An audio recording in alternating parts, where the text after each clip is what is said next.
अगर हम शुरुआत से ही देखें, उसमें पहला एक शब्द था यहोवा निसी। यहोवा निसी क्या है? इसका मतलब क्या है? जय देने वाला परमेश्वर है। हमें परमेश्वर ने क्या किया है? जय दिया। बोलिए यहोवा निसी, जय देने वाला प्रभु। आमीन। और दूसरा गीत था, उसमें हमने देखा कि प्रभु यीशु मसीह हमारी चट्टान है, और जब प्रभु यीशु मसीह हमारे साथ है तो आप बीमारी भी जो है हमें नहीं लग सकती है। बीमारी तेरा सर नीचे झुक गया है। आमीन। इस गीत को गाया। बीमारी सिर्फ शारीरिक ही नहीं, बहुत सी ऐसी बीमारी है, पास्टर साहब ने बताया, उधार लेने की बीमारी भी है। बहुत से लोग उधार बहुत जल्दी फटाफट आदत रहती है, पैसा जेब में है तो भी उधार लेते हैं। क्योंकि बीमारी लग चुकी है, आदत सी लग गई है। बहुत सी बात है, झूठ बोलना भी एक बीमारी है। अब ऐसे ही बोल देते हैं झूठ, लेकिन ये सब बीमारी है। तो प्रभु यीशु मसीह हमारी चट्टान है, हमें ऐसा करने की जरूरत नहीं है। ऐसी बीमारी को हमें अपने जीवन में आने ही नहीं देना है, वो पास में ही नहीं आ सकता है। राइट। और अंत में हमने तीसरा गाना जो गाया था, उसमें भी जो है हमने क्या है, जो कोई यीशु को पुकारता है वो हमारी सुनता है, वो हमें चंगाई देता है, वो हमारी इच्छाओं को पूरा करता है। हमने अपने मुंह से अंगीकार किया। ये गीत सारे जो हैं किसी के बोल नहीं है, परंतु ये जितने भी गीत लिखे गए हैं ये परमेश्वर के वचन से लिए गए हैं, और उसमें सामर्थ है। बोलिए हालेलुया। बोलिए परमेश्वर के वचन में सामर्थ है। यदि आपके पास अपनी बाइबल है तो अपनी बाइबल को उठा के बोलिए कि परमेश्वर के वचन में सामर्थ है। बोलिए परमेश्वर का वचन मुझसे बातें करता है। आज मैं अपने हृदय में खोलता हूं, परमेश्वर को मुझसे बातें कर। आमीन, आमीन। यदि आपके पास बाइबल नहीं है तो हमारे पास नई बाइबल है, आप ले सकते हैं। उसका मूल्य 100 रुपया है। और आखिरी में एक और हमने गीत गाया, क्या है?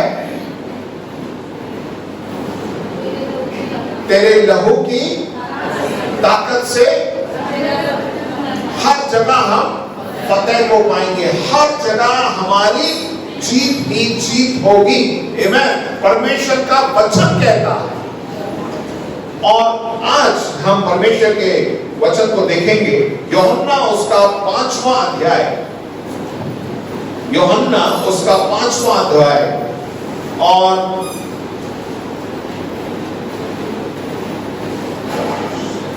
वहां पर 6ठे वचन में एक प्रश्न पूछा गया है। यीशु मसीह ने कहा, क्या तू चंगा होना चाहता है? यीशु मसीह पूछ रहे हैं एक प्रश्न, क्या है? क्या तू चंगा होना चाहता है? जैसे मैंने बताया कि हम में बहुत सी ऐसी बीमारियां हैं, सिर्फ शारीरिक ही नहीं, मानसिक तरीके से, भावनाओं में, और बहुत सी ऐसी बीमारियां हमारे अंदर है। और आज प्रभु यीशु मसीह आपसे और मुझसे पूछ रहा है, क्या तुम चंगा होना चाहते हो? आइए अपने आंखों को बंद करें और प्रार्थना करें। पिता परमेश्वर, धन्यवाद देते हैं इस सुंदर समय के लिए। फिर से एक बार तुम्हें मौका दिया प्रभु कि हम तेरे चरणों में बैठकर तेरे वचनों को पढ़कर तेरे वचनों को सुन सके प्रभु, और तू हमसे बातचीत कर। हम अपने हृदय को बोलते हैं, हम तुझसे सुनना मांगते हैं प्रभु। धन्यवाद देते हैं इस हॉल के लिए, हर एक सुविधा के लिए, और तूने एक अच्छा प्रभु अनुकूल कमरा हमें दिया है प्रभु, ताकि हमें कोई भी यहाँ पे परेशानी नहीं है, और अच्छी तरह बैठकर प्रभु हम तेरे वचन को सुन सकते हैं, और हर एक को तो छू ले। हम तेरी उपस्थिति में रहना चाहते हैं। अपने आप को प्रभु मैं नम्र करता हूँ, दीन करता हूँ, तू मुझे इस्तेमाल कर, मेरे द्वारा तो इनसे बातचीत कर। यीशु के नाम से प्रार्थना को मांगते हैं, आमीन। तो आज परमेश्वर हमसे पूछ रहा है, क्या तू चंगा होना चाहता है? बताइए क्या जवाब देंगे आप? क्या तू चंगा होना चाहता है? यस, आमीन। देखिए यहाँ पर मैं उन वचनों को पढ़ूंगा, उसमें लिखा हुआ है इन पहले वचन से यूहन्ना 5वां वचन 5वां अध्याय एक पहले वचन से, इन बातों के पश्चात यहूदियों का एक पर्वत हुआ और यीशु यरूशलेम में गया। यरूशलेम में भेड़ फाटक के पास एक कुंड है जो इब्रानी भाषा में बेथेस्दा कहलाता है और उसके 5 ओसारे हैं। उनमें बहुत से बीमार, अंधे, लंगड़े और सूखे अंग वाले पानी के हिलने की आशा में पड़े रहते थे, क्योंकि नियुक्त समय पर परमेश्वर के स्वर्गदूत कुंड में उतरकर पानी को हिलाया करते थे। पानी हिलते ही जो कोई पहले उतरा वह चंगा हो जाता था, चाहे उसकी कोई बीमारी क्यों ना हो। वहां एक मनुष्य था जो 38 वर्ष से बीमारी में पड़ा था। यीशु ने उसे पड़ा हुआ देखकर और यह जानकर कि वह बहुत दिनों से इस दशा में पड़ा है, उससे पूछा, क्या तू चंगा होना चाहता है?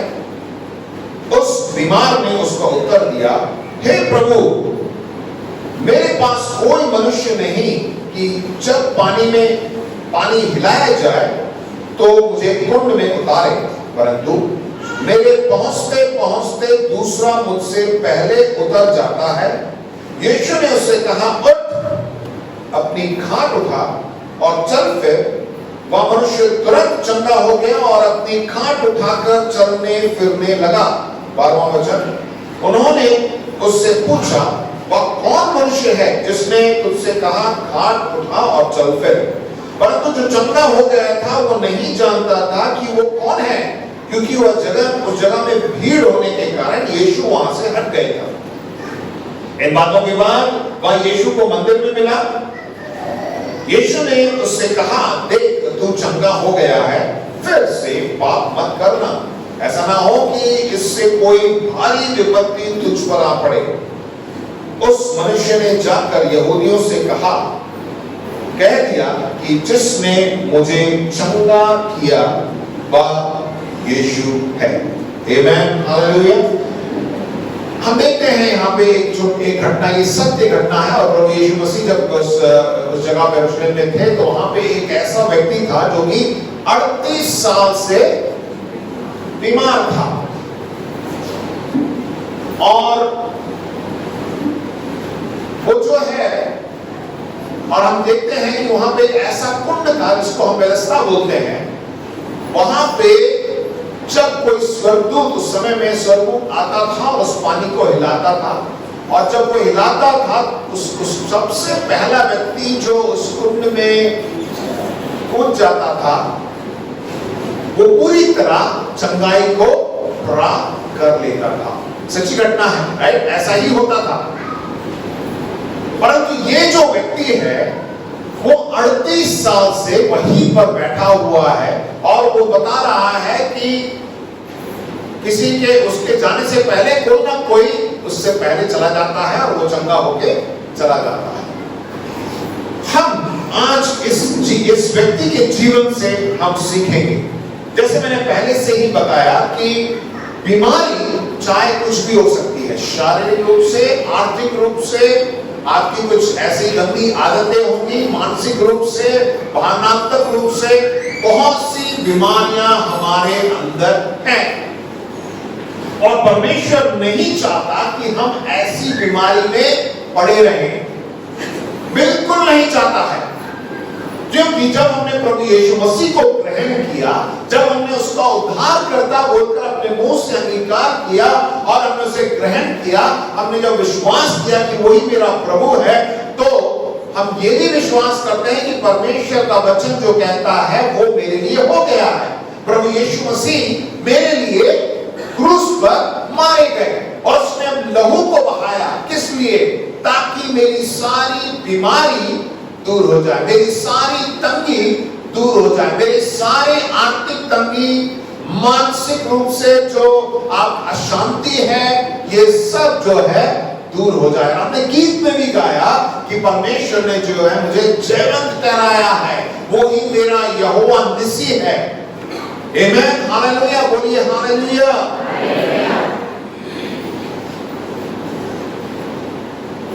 1 परंतु मसीह जीवन में भी हमारे अंदर कुछ ऐसी बीमारियां होती हैं, और जैसा ये व्यक्ति 38 साल तक उस कुंड के बगल में बैठकर इंतजार कर रहा था, हम भी कहीं आप अपने आप को जांच के देखिए कि क्या मैं मसीह को पाने के पश्चात इन दिनों मैं भी क्या उन कुछ बातों को पाने के लिए, यानी मेरे को चंगाई प्राप्त करने के लिए मैं भी इंतजार कर रहा हूं कि आने वाले दिन में परमेश्वर मेरे लिए ऐसा करेगा, इसलिए मैं इंतजार करता हूं, मैं बैठा रहता हूं। कहीं ऐसा तो नहीं मसीह जीवन कि हम उस व्यक्ति के समान हम वहीं पे बैठे हुए हैं एक जगह पर, हाँ परमेश्वर अपने समय पे करेगा, तब तक मैं बैठा रहूं, क्योंकि परमेश्वर ने हमें हमारे लिए सब कुछ कर दिया। प्रभु यीशु मसीह के द्वारा उसने हमें हमारे जीवन में सब कुछ दे दिया है। जब हम देखते हैं, सबसे पहले हम देखेंगे ये बेथेस्दा जो शब्द है, इस कुंड का जो नाम है, उसका क्या अर्थ है। और वहां पर एक ऐसा यरूशलेम में जो ये जो कुंड है, वहां पे बहुत से बीमार लोग पाए जाते, क्योंकि उस वहां पे चंगाई मिलती थी, इसलिए वहां पे लोग जो है एक साथ इकट्ठे होते थे, बीमार लोग, और वहां पर जो है वो चंगाई को प्राप्त करके चले जाते थे। इस बेथेस्दा का मतलब है दया का घर या अनुग्रह का घर।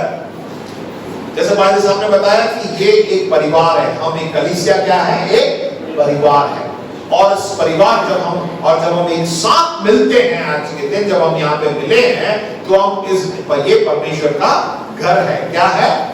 बोलिए, परमेश्वर का घर है। हम एक परिवार कहाँ रहता है? घर में रहता है। ये एक घर है, ये एक परिवार है। परमेश्वर की कलीसिया एक घर है, और ये घर क्या कहलाता है? परमेश्वर का वचन लिखा है दया का घर, अनुग्रह का घर। आपस में के बोलिए, दया का घर, अनुग्रह का घर। और यहीं पर जो है परमेश्वर अद्भुत कामों को करता है।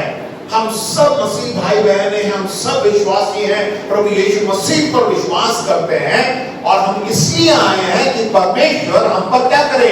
दया करे, परमेश्वर हम पर अनुग्रह करे। देखिए यहाँ पर 1 से लेकर 4 तक जब हम पढ़ते हैं, उसमें इसमें लिखा हुआ है, इन बातों के पश्चात यहूदिया का एक पर्व हुआ और यीशु यरूशलेम को गए। यरूशलेम में भेड़ फाटक के पास एक कुंड है जो इब्रानी भाषा में बेथेस्दा कहलाता है, और उसके 5 ओसारे हैं। इसमें बहुत से बीमार, अंधे, लंगड़े, सूखे, अंग वाले पानी के हिलने की आशा में पड़े हुए थे, क्योंकि नियुक्त समय पर परमेश्वर के स्वर्गदूत कुंड में उतरकर पानी को हिलाया करते थे।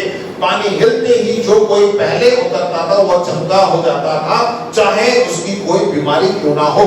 अब जब हम परमेश्वर के भवन में आते हैं, जैसे वहां पे कुंड में जब गए, दया के घर में गए, अनुग्रह के घर में गए, वहां पे लोगों को चंगाई मिलती है। तो जब हम कलीसिया में आते हैं तो परमेश्वर हमें चंगा करता है। अब ये मत सोचिए कि सिर्फ हफ्ते में एक दिन परमेश्वर ऐसा करता है। वहां पे तो जब भी, मतलब यहाँ पे वचन में लिखा हुआ, ऐसा नहीं लिखा है कि वो हर दिन वहां पे आता था। वहां पे क्या लिखा हुआ है कि नियुक्त समय पर परमेश्वर का स्वर्गदूत कुंड में उतरकर आता था। परंतु आज प्रभु यीशु मसीह हर वक्त, हर समय हमारे साथ है। क्या विश्वास करते हैं? आमीन, हालेलुया, बोलिए हालेलुया। वो हमारे साथ है। जब देखिए वचन क्या कहता है, जहां 2 या 3 मेरे नाम से एकत्रित होते हैं, वहां पर मैं मौजूद हूं।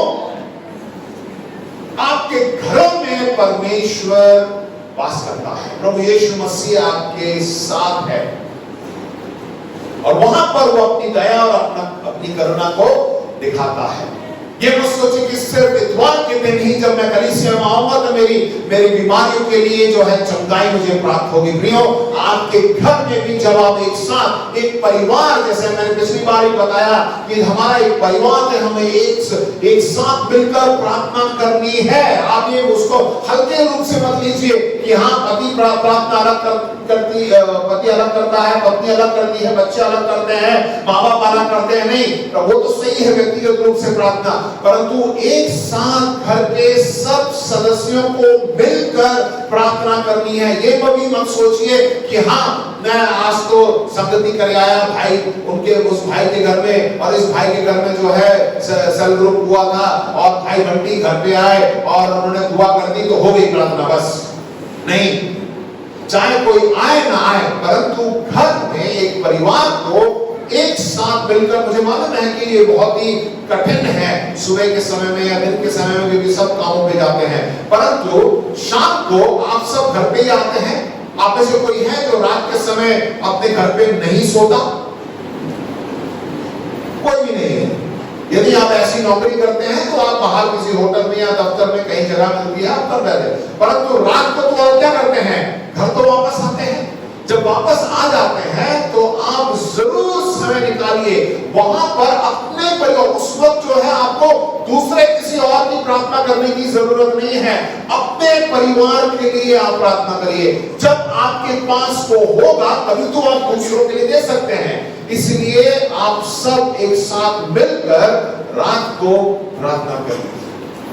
बारी बारी आप प्रार्थना कर सकते हैं, आप कुछ भी कितना भी समय ले सकते हैं, परंतु प्रार्थना जरूर करिए। आप मेरे साथ हैं तो बोलिए आमीन। और वहां पर वो दया का घर कहलाता है, परमेश्वर उस पर अनुग्रह करता है। हम इस घटना से किन बातों को हम सीखते हैं? बेथेस्दा में लकवाग्रस्त से हम क्या सबक सीखते हैं? देखिए ये व्यक्ति जो है 7वें और 8वें 9वें वचन में ऐसा लिखा हुआ है, वो क्या कहता है? हे प्रभु, मेरे पास कोई मनुष्य नहीं कि जब पानी हिलाया जाए तो मुझे कुंड में उतारे, परंतु मेरे पहुंचते पहुंचते दूसरा मुझसे पहले उतर जाता है। बहुत सी बार हम बहाने मारते रहते हैं। हमारे इर्द गिर्द जो है ये कार्य हो रहा है, पादरी साहब ऐसा है ना, पादरी साहब को छोड़िए, परमेश्वर से बोलते हैं आप कि प्रभु आज से समय नहीं मिला, मैं बहुत थक गया हूं, आज मैं सुबह से शाम तक मैंने काम किया, आज तो दिमाग थक गया है। ये सब बोलने के लिए आपके पास समय है, परंतु एक साथ मिलकर प्रार्थना करने के लिए समय नहीं है। परिवार के कुछ लोग बोलते हैं कि आ जाओ पापा जी प्रार्थना करेंगे। अरे कर लो ना, अरे तो कर लिए, मैं थक गया हूं। या पति पत्नी से बोलता है कि आ जाओ सब आ जाओ, बच्चे आ गए, आ जाओ तुम भी आ जाओ प्रार्थना करेंगे। अरे कर लो ना, 2-3 बर्तन रह गए साफ करके आ जाऊंगी मैं, छोड़ दो, मुझे कल करना पड़ेगा, आप शुरू करो, मैं आती हूँ। बच्चे बोलेंगे पापा आप शुरू करो, मेरे पास थोड़ा होमवर्क रह गया, अभी थोड़ा वो कंप्लीट करना है, नहीं करेंगे तो कल मैडम डांटेगी। बहुत से ऐसे बहाने मारते हैं हम, सब एक साथ नहीं मिलते हैं। आप लोग की मुस्कुराहट से मुझे मालूम पड़ रहा है कि आपके घरों में ऐसा होता है, मुझे पूछने की जरूरत नहीं है। पति पत्नी को देख रहा है, पति पत्नी के साथ एक दूसरे को देख रहे हैं, देखो भाई साहब को मालूम पड़ेगा, होता है कभी कभी, परंतु एक साथ आना बहुत ही जरूरी है, वहां पे उपस्थित रहना जरूरी। ये मत सोचिए कि मैं वो लोग प्रार्थना कर रहे हैं मैं वहां हूं, बाथरूम में हूं या डाइनिंग रूम में हूं या कहीं काम में हो तो चल जाएगा, वहां से आमीन बोल दूंगा तो चल जाएगा। कभी बार होता है, मेरे साथ भी ऐसे होता है, मैं बहुत ज्यादा भूख लगती है ना, मैं जल्दी से टेबल पे जाता हूं, मैं जल्दी आओ जल्दी आओ, कोई नहीं आता तो मैं जोर से प्रार्थना करता हूं, बोलते सब लोग बोलो आमीन, क्योंकि भूख मुझे लग रही है, कोई आ नहीं रहा है तो फिर मैं खा लेता हूं। तो कहने का मतलब है कि जब हम एक साथ पारिवारिक रूप से हम प्रार्थना करते हैं तो हर एक सदस्यों का होना बहुत ही जरूरी है। सुनिश्चित कर लीजिए कि हाँ इस समय जो है हम एक साथ मिलेंगे। यहाँ पर वो व्यक्ति जो है बहाने मार रहा है, वो कह रहा है कि मैं यहाँ बैठा हुआ और मुझे उठा के कोई पानी में डालने वाला कोई नहीं है। आप सोच के देखिए, ये व्यक्ति 38 साल से यही बहाना मार रहा है, 38 साल से यही बहाना मार रहा है कि कोई है ही नहीं मेरे को धक्का देने वाला। आप क्या सोचते हैं कि ये व्यक्ति ये कैसा व्यक्ति होगा? कभी कभार मेरे को तो ऐसा लगता है कि उसने अपनी एक आदत बना ली है, वो जहां पर है वो उससे खुश है। ये तो भाई प्रभु यीशु मसीह आया, उसने पूछा क्या तो चंगा होना चाहता है? जवाब क्या होना चाहिए था? अभी आप लोगों ने शुरुआत में जवाब दिया ना कि आप चंगा होना चाहते हैं, उसका क्या जवाब था? बहाने मार रहा है। अरे कोई है ही नहीं मेरे को उठा के डालने वाला। उसको क्या जवाब देना चाहिए था? हाँ मैं चंगा होना चाहता हूं। उससे मतलब हमें क्या मतलब, इससे हमें क्या मालूम पड़ता है?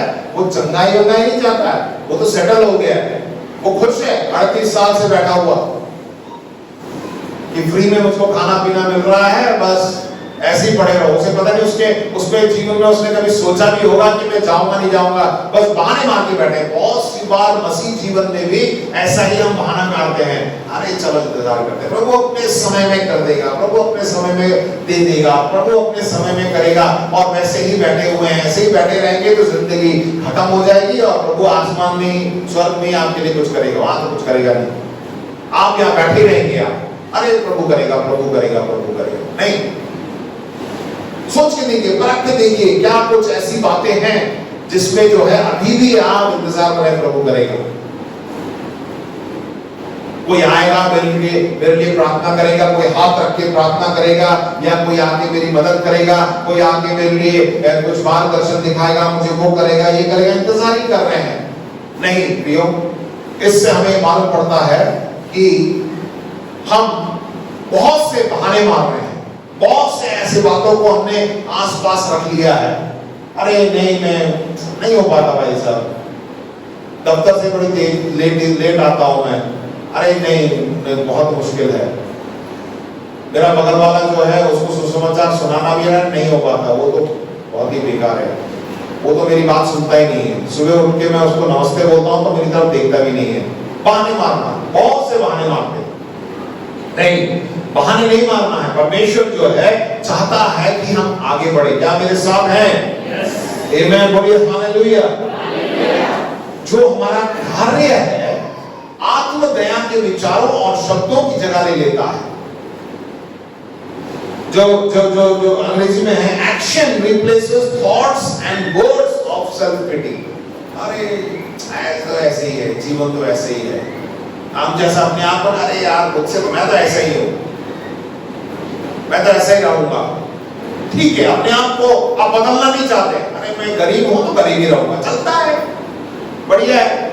थोड़ा बहुत पैसा मिल जाए तो हाँ ठीक है, हाँ ये काफी है। क्या आप ऐसे ही चाहते हैं? क्या बोलिए, आप बढ़ना चाहते हैं कि वैसे ही उसी परिस्थिति में रहना चाहते हैं? अब बढ़ना चाहते हैं। अब चाहते हैं कि आर्थिक रूप से जो है आपकी तरक्की हो। पर बहुत से ऐसे लोग हैं, नहीं हो रहा तो चलो चलता है यार, ऐसे ही चल रहा है। नहीं, आगे बढ़ना है, बहाने मत मारिए। परमेश्वर पर आप विश्वास करिए। जो लंगड़े आदमी की वास्तविकता पर बहुत लंबे समय तक पकड़े हुए थे, जो ना अपने ऊपर ही जो है सेल्फ पिटी को हिंदी में क्या बोलेंगे कि अपने आप को जो है बहुत ही बेचारा, मैं बेचारा हूं बोल के, हाँ बेचारा ही रहूंगा,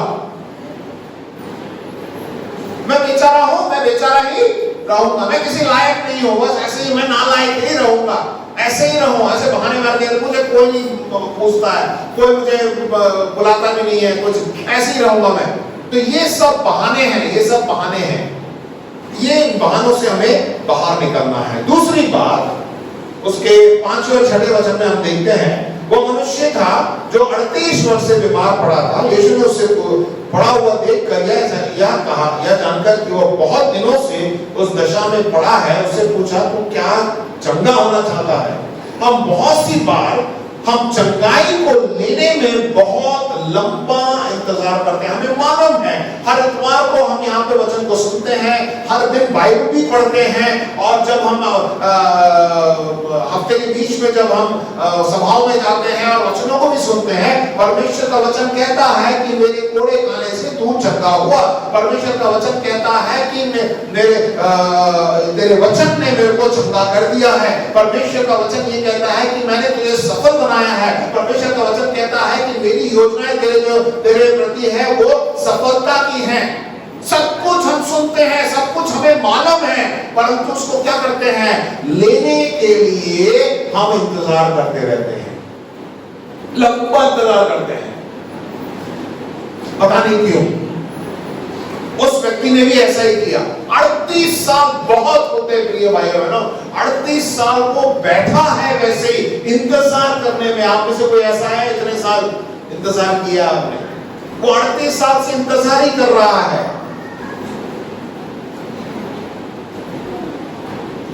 और प्रभु यीशु मसीह वहां पे सीधा जाके पूछते हैं कि तुम्हें क्या चाहिए। मत्ती 7:7 में क्या लिखा हुआ है? मांगो तो, ढूंढो तो, खटखटाओ तो, वचन कहता है बस मांगना है। और जब परमेश्वर हमें देता है तो हमें उसे क्या करना है? स्वीकारना भी है, पाना भी है। बहुत सी बार हम अपने हाथों को पीछे रखते हैं और मांगते रहते हैं। ढूंढते हैं तो काला चश्मा लगा के ढूंढते हैं। काला चश्मा लगा के ढूंढेंगे तो आपको कुछ मिलेगा? बोलिए, नहीं मिलेगा। बहुत सी बार हाँ भाई साहब, मैं वचन भी पढ़ता हूँ, मैं प्रार्थना भी करता हूँ, मैं शुक्रवार की प्रार्थना में भी चर्च जाता हूँ, इतवार को भी आता हूँ, मैं वहां जाता हूँ, यहाँ जाता हूँ, सब कुछ काला चश्मा लगाकर। पिछली बार मैंने बताया ना कि हम क्या है, परमेश्वर से उस बड़ा पुत्र के बारे में मैंने बताया था। उसमें जो बड़ा बेटा था वो क्या चाहता था? मैं तो तेरे साथ ही रहता हूं, मैं तो चर्च में भी जाता हूं, मैं तो प्रार्थना भी करता हूं, मैं तो वो भी करता हूं, ये भी करता हूं, इसलिए मुझे आशीष करनी है। परमेश्वर को हम बोलते हैं, उसको हम अपनी सफाई देते हैं। तो वो करता हूं, ये करता हूं, ऐसे करता हूं, वो करता हूं, पढ़ता हूं, सब कुछ करता हूं, इसलिए तुम्हें करना है। नहीं, हमें विश्वास करना है, ऐसे नहीं बनना। परमेश्वर हमें विश्वास का कदम बढ़ाना है। विश्वास, क्योंकि जब हम परमेश्वर के वचन को पढ़ते हैं, वचन को पढ़ने से हमारे अंदर क्या है? विश्वास उत्पन्न होता है। जब हम विश्वास करते हैं, और देखिए बीमारी है, मैंने बताया अलग अलग बीमारी, हमेशा जो बीमारी की बात करता हूं तो आप शारीरिक बीमारी ही मत बोलिएगा।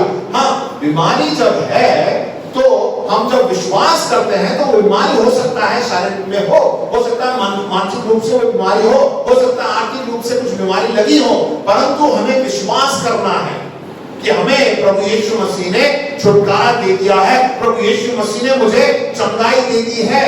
मतलब ये एक विश्वास है, विश्वास का कदम हम बढ़ाते हैं। और विश्वास क्या है? हम अपने नग्न आंखों से जो है हम उसे नहीं देख सकते बदलता हुआ, परंतु आत्मिक रूप में सब कुछ बदल जाता है। ये भी विश्वास है। सिंपल सी बात है। हम में से किसी ने प्रभु यीशु मसीह को देखा है क्या? परंतु हम क्या विश्वास करते हैं कि प्रभु यीशु मसीह मेरे अंदर है। आप सब विश्वास करते हैं? बोलिए, प्रभु यीशु मसीह मेरे अंदर है।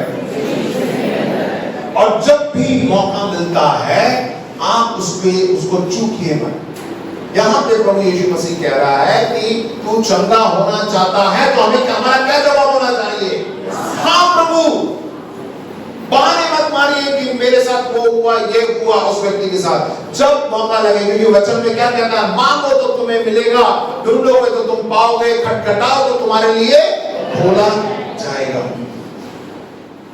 परंतु बहुत सी बार हम परंपराओं में पड़ जाते हैं। हम पारंपरिक तरीकों के आसपास काम करने लगते हैं कि हाँ, मेरी प्रार्थना से कुछ नहीं होगा, शायद मैं पादरी साहब के पास जाऊं, वो हाथ रख के मेरे लिए प्रार्थना करेंगे तो मेरे लिए हो जाएगा। या हमारे घर में जो भाई सेवा करने आते हैं वो आके प्रार्थना करेंगे तो हो जाएगा। ये बातें इसको आपको अपने मन से निकाल देनी है। आप में और मुझमें क्या फर्क है? मेरे पास भी 2 कान हैं, आप लोगों के पास 2 कान हैं? हाँ नहीं? छू के देख लीजिए, है। और जब मैंने प्रभु यीशु मसीह को ग्रहण किया तो प्रभु यीशु मसीह मेरे अंदर है, आपके अंदर भी है। अभी आपने बताया आप भी उसी परमेश्वर पे विश्वास करते हैं। आप में मुझमें क्या फर्क है? जब मैंने प्रभु यीशु मसीह को ग्रहण किया तो पवित्र आत्मा मेरे अंदर आ गया, और वही पवित्र आत्मा आपके अंदर है, और मैं वही बाइबल पढ़ता हूं जो आपके हाथ में है। आपके पास जो बाइबल है वही वचन है। उस बाइबल में भी यही वचन लिखे गए हैं। हमें सब कुछ मालूम है। हाँ, आप प्रार्थना करा सकते हैं, कोई बात नहीं, परंतु कुछ ऐसा समय आता है कि आप पादरी साहब का फोन बंद होगा या पादरी साहब बाहर होंगे, तो आप कहाँ प्रार्थना करेंगे? उस वक्त पादरी साहब को ढूंढते हुए लेकर जाएंगे क्या? हमें क्या करना चाहिए? बोलिए, क्या करना चाहिए? हमें प्रार्थना करनी चाहिए, हमें इंतजार नहीं करना है। और देखिए यहां पर क्या होता है, वो व्यक्ति है वो चंगाई को प्राप्त करता है और भीड़ इतनी थी कि उसे मालूम ही नहीं कि किसने मुझे चंगा किया, उसे मालूम ही नहीं है, उसे बिल्कुल नहीं मालूम कि उसको किसने चंगाई दी। और प्रभु यहाँ वचन में क्या लिखा हुआ, प्रभु यीशु मसीह वहां से चले जाते हैं और प्रभु यीशु मसीह ने उसको क्या बोला, तो अपनी खाट उठा और चल फिर, और वो खाट उठा के चल दिया और गया। तो कहा मंदिर में उधर घूमने लगा, तो सब लोग देख के जिन अरे यार ये 38 साल से ये तो लकवा का मारा हुआ वहां पे बैठा हुआ है, आज अपनी खाट लेकर घूम रहा उधर इधर, सबको आश्चर्य होगा नहीं होगा? बताइए, परमेश्वर हमारे जीवन में काम करता है। और जब हम संसार के लोग आपको देख के बोलते हैं, अरे भाई साहब हमेशा मुस्कुराते कैसे रहते हो? अरे लॉकडाउन हो गया, आपको कोई चिंता नहीं है क्या? अरे वो हो गया, ये हो गया, आपको आप क्यों? यही गवाही है। और उस व्यक्ति को मालूम नहीं था, और वहां पे जो धार्मिक लोग थे उन्होंने पूछा कि किसने तुझे चंगा किया रे? वो क्या बोलता है, अरे मुझे मालूम ही नहीं, मुझसे किसी ने बोला तो खाट उठा के चल, और मैं क्या कर दिया। तो वहां पर जब वो घूम रहा था तब जो है वहां पे जब ये सब बातें हो रही थी, उसे मालूम ही नहीं था उसने कि किसने दिया। तो वहां पर आप क्या देखते हैं कि प्रभु यीशु मसीह वहां पे पहुंच जाते हैं और प्रभु यीशु मसीह उससे क्या बोलते हैं? उन बातों के बाद यीशु को मंदिर में मिला, यीशु ने उससे कहा देख तू चंगा हो गया है। प्रभु यीशु मसीह ने बोला 14वें वचन में कि तू चंगा हो गया है। जब उसने सीधा जाके बोला प्रभु यीशु मसीह ने तू चंगा हो गया है, और क्या बोलता है, फिर से पाप मत करना। क्या कह रहा है? ये जो पहले जो काम करता था ना 38 साल से वहीं पे बैठ के बहाने मार रहा था ना, वो क्या है बताइए? क्या है भाई? लकवाग्रस्त है, वो चल फिर नहीं सकता है, वो क्या पाप करेगा बताइए? हमारे दिल में हमेशा जो है पाप बोलती है ना, हमें बहुत ही बड़े बड़े ख्याल आते हैं। अरे पाप तो वो होता है बंदूक लेके ठाए मार देना, पाप तो वो होता है कि किसी के साथ जो है गलत व्यवहार करना, व्यभिचार करना, यही चीज बातों को जो है हम पाप समझते हैं। परंतु 38 साल से अगर आपके पास वो है, आप 38 साल से तब भी इंतजार कर रहे हैं, परमेश्वर से मांग रहे प्रभु दे दे दे दे दे दे दे दे दे दे, ये भी पाप है। परमेश्वर ने दे दिया है तब भी आप दे दे दे दे दे दे करके आप इंतजार कर रहे, सब कुछ है तब भी, ये भी पाप है। अब मैं हमेशा पहले एक उदाहरण देता हूं मैं, और किसी ने आपको जो है होटल में बुलाया है, राइट, खाने पीने के लिए। होटल में किससे जाते हैं? खाने पीने के लिए, दावत के लिए बुलाया है। किसी का बर्थडे पार्टी होगा, किसी की शादी होगी। जब आप होटल में जाते हैं तो आजकल तो बफे लगा रहता है पूरा, और जब वहां पे आप जाते हैं तो आपको क्या करना है? प्लेट उठाना है, आपको जो चाहिए आप खा सकते हैं। अक्सर आप जो चाहिए नहीं खाते, आपको जो मिल जाए सब कुछ खा लेते हैं, कोई बात नहीं। क्या उस वक्त सोचते हैं?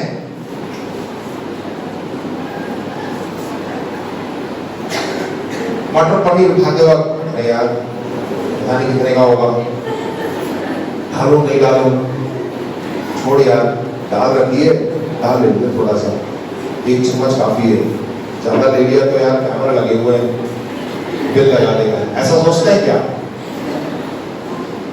भाई आपको किसी ने बुलाया है और आपका बिल पेड है, आपको जो खाना खाइए, नहीं खाना नहीं खाइए, सब कुछ प्रभु यीशु मसीह ने हमारे लिए सब कुछ कर दिया है। तब भी आज के दिन हम मसीह होने पर भी, विश्वासी होने पर भी जो है हम इंतजार करते हैं, प्रभु मेरे जीवन में चमत्कार करेगा, मेरे आर्थिक जीवन में कुछ ना कुछ तो चमत्कार प्रभु करेगा। चलो इंतजार करते हैं, आज नहीं तो कल, क्योंकि वचन में ऐसा भी लिखा हुआ है कि आप जो है इंतजार करें, आप धीरज रखें। परंतु इन बातों के लिए धीरज नहीं जो परमेश्वर ने हमारे लिए सब कुछ पहले से ही कर दिया है। देखिए, पाप के साथ आपके बीमारी और चंगाई की आशा के साथ जीना आसान नहीं है। मतलब आप सोचते हैं कि हाँ आने वाले दिन में मेरे लिए सब कुछ सही हो जाएगा, आप ठीक है आशा करते हैं और साथ में उसको भी लेके बैठे हुए हैं, उस बीमारी को भी लेके बैठे हुए हैं, नहीं होगा। ये काफी बहुत से लोग ऐसे ही इंतजार करते रहते हैं, कोई भी बीमारी हो परमेश्वर अपने समय में करेगा, चलो हम जीते हैं, ऐसे ही रहते हैं हम। नहीं, ऐसा नहीं जी, नहीं, इंतजार नहीं करना है। वचन क्या कहता है उस पर आप चलिए। हमें अच्छे स्वास्थ्य को बनाए रखने के लिए अपनी भूमिका निभानी होगी। हमें क्या करना है? हमें अपने शरीर को देखना है, खाने पीने में क्या, अगर शारीरिक रूप से अगर आप अच्छा रहना चाहते हैं तो हम क्या खा रहे हैं, क्या पी रहे हैं, किस चीज का हम सेवन कर रहे हैं, इसका ध्यान रखना बहुत जरूरी है। जैसे पास्टर साहब ने बताया, आर्थिक रूप से जो है अगर आप स्वस्थ रहना चाहते हैं तो आपको मालूम, आपको पहले से ही निर्णय करना है कि आप किन बातों पे ज्यादा खर्चा करेंगे, क्या चीज हमें लेनी चाहिए, क्या आपकी प्राथमिकता क्या है। हाँ, परमेश्वर को हमें दे दिया, फाइन। पास्टर साहब ने बोला, जो आपको बताया था कि सबसे पहले परमेश्वर को आपको दे देना है, ठीक है। उसके बाद 80% जो है आपके पास पड़ा हुआ है, तो उसका इस्तेमाल आप कहाँ कर रहे हैं? घर में पूर्ति करने के लिए कर रहे हैं या कुछ और? अरे नहीं, बगल वाले के यहाँ जो है कूलर लगा हुआ, मेरे घर पे एसी लगना चाहिए, तो पूरा जो है पैसा एसी में लगा दिया। ऊपर से क्या है, लोग भी ले डाला, उधार दे दिया। उधार देना बहुत आसान हो गया है ना। बैंक वाले बुलाते रहते हैं, मेरे को बार-बार बुलाते रहते हैं, जहां भी बैठो फोन करते हैं।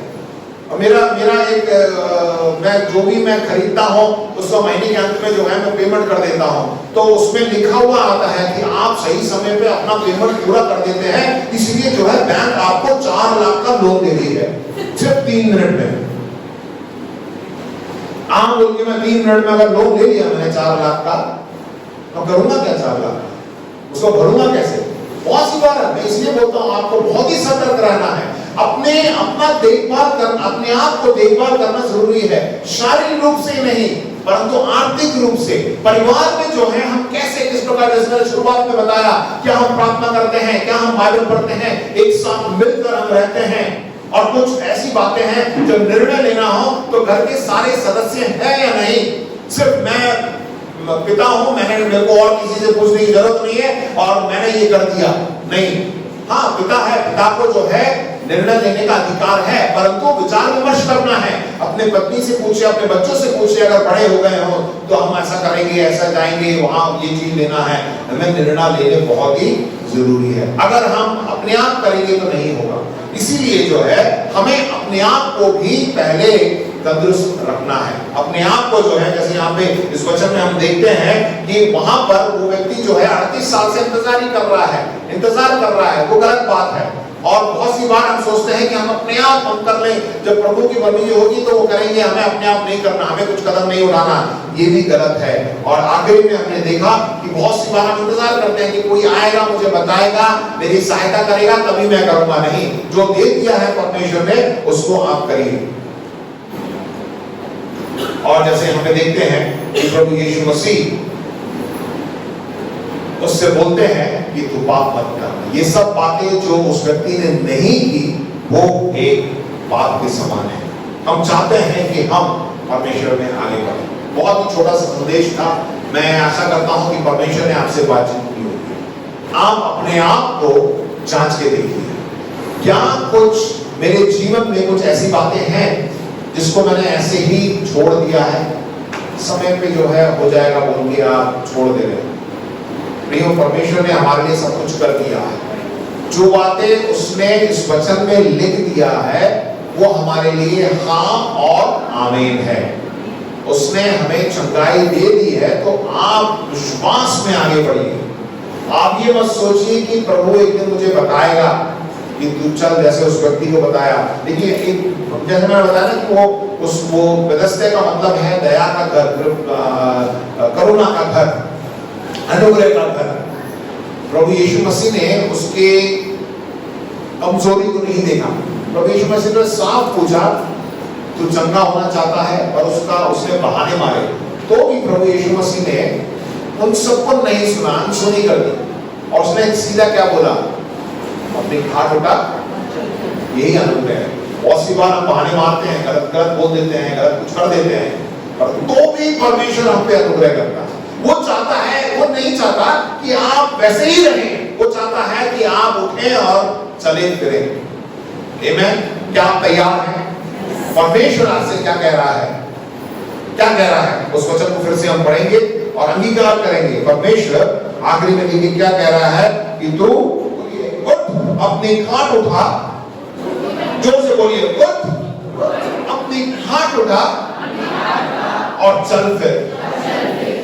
मसीह जीवन में हमें चलना फिरना है,